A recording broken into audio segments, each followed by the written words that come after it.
Hey guys, what's going on? We got another PvP video here, but this time we are playing Elemental. And we are playing Elemental Unholy DK with a Holy Paladin.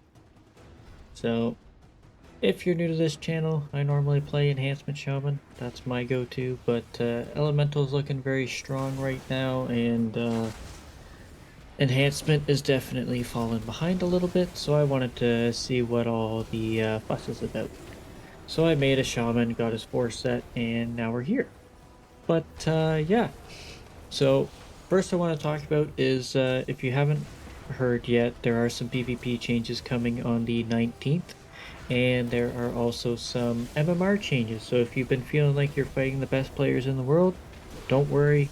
Next week the MMRs will have some sort of change. I'm not sure yet, but within a week or two, the ratings should be all fixed up. But let's get into the match. So first, we are fighting a comp called Thundercleave, which involves Elemental Shaman, Arms Warrior, and a healer. So our main target is going to be the Elemental Shaman, while the Arms Warrior is going to be most likely focusing on me, but there is some times where they're going to set the DK. But this, unfortunately, he's on me, so I get to deal with him.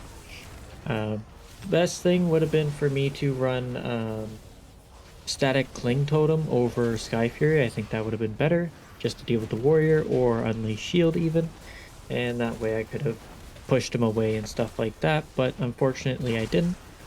But I'm going to be wailing on the Elemental Shaman with Plum, while trying to keep as many Flame Shocks up as possible, because that's where all your damage comes from.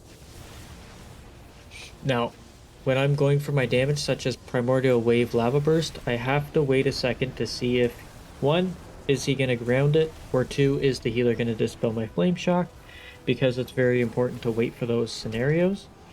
If the target doesn't have Flame Shock, then your Lava Burst isn't going to do very much, or even proc overloads at all, so that is something important you have to watch for.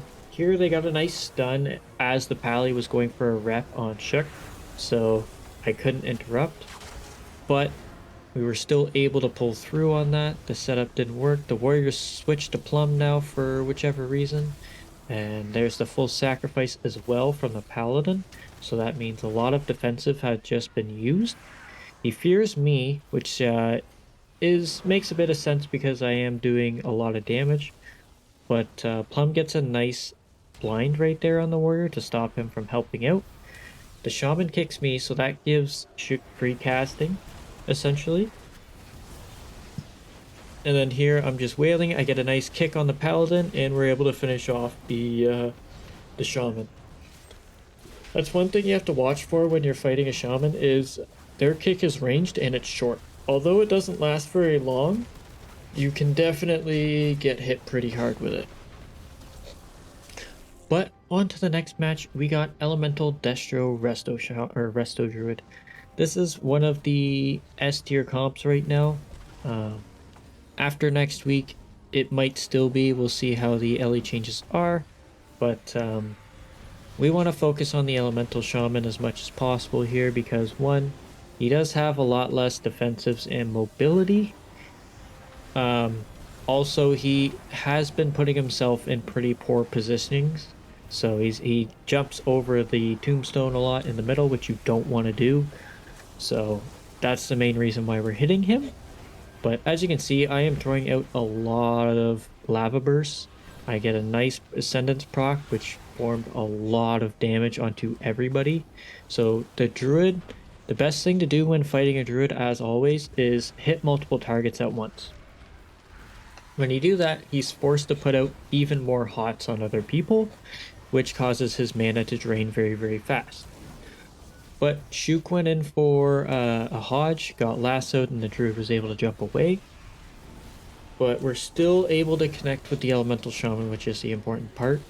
I could have gone for a few more hexes here, but going for a hex on a Druid is like really, really difficult, especially when there's a Shaman in the group. There's really not a huge point in doing that because your cast could go off. He's either going to shapeshift or he's going to dispel it instantly. So it is still worth forcing their hand to interrupt you in a sense, but As you can see, the Shaman went over the tombstone, leaving the Warlock on the other side, so I dropped grounding to kind of absorb some of the Warlock's damage, and then we're back on the Elemental Shaman. As you can see, we're just chunking him a lot. Druid went for a regrowth there, so I just kicked it. Shook runs in for another Hodge, but gets lassoed on it. Here the Warlock starts wailing on me, which causes me to take quite a lot of damage. Shook uses full sacrifice here, thankfully, so I didn't die. The Druid does clone me, but in my opinion, this could have been... I don't think he should have cloned me that soon, because none of the damage got shifted into Shook, so it really didn't seem to work in their favor all that much. But here they're able to wail on me again. Warlock's getting in a good position to fear Shook, so I know he wants to wail on me. Shook bubbles, and then here comes more Chaos Bolts. I burrow it just because I know he's going to keep wailing on me and it ain't going to be nice. So here I just stand behind the pillar, help Shook heal me up, and then back to the game. And then I kill Sky Fury because you don't want that up. I also notice a lot of people have, like, I don't know, super instant reaction time to Sky Fury, so it seems really weird to me. But Plum gets a nice grip into a Strangulate, into a Asphyxiate right there, which caused the Druid to really worry a little bit. But as you can see, the Druid's at 20% mana, whereas Shook's at just under half. We're getting a significant amount of pressure, even though we're behind in damage. There I would have had a nice lasso on the Druid, but the Warlock's Inferno was able to connect to me. Here I'm just trying to get dots up, get some more split pressure going. I get a really nice Ascendance proc with a Primordial hit, so much damage just went out. The Shaman again is LOSing his healer, and there the Warlock is just wailing on me. The Shaman jumps over the pillar here, away from his Druid, which makes no sense to me, and then LOSs even more, causing the Druid to freak out, and we're able to kill the Shaman. So I think the Shaman had some pretty poor positioning there, which was unfortunate for them.